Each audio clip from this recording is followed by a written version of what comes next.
Assalamu alaikum ve rahmetullahi ve berekatuh. Hormatly Müslüman doganlar, Allah tebaraka ve taala salam verip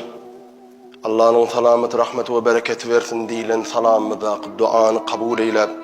sizin de we aleykiňizi kabul eýläp, ümmet Muhammediýe salam verilen we ümmet Muhammediden salam aýlan alınan bennelerden aýlandyrsyn.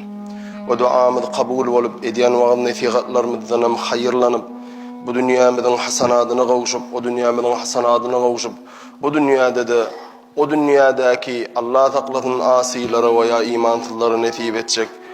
dogdokdan saklanmaklyk üçin şu dünyada gayrat edip, şu dünyada dua dilek edip, şu dünyada takwa bolup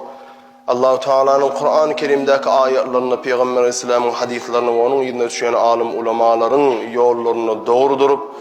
dogdogy barýan haram ýollan, dogdogy ertiýän haram ýollan saklanarsyňyz we dogry bolarsyňyz we imanly ötersiňiz we öters diýip Allah-u Teala'dan dua bilen umid edýäs. Allah kabul eýlesin inşallah.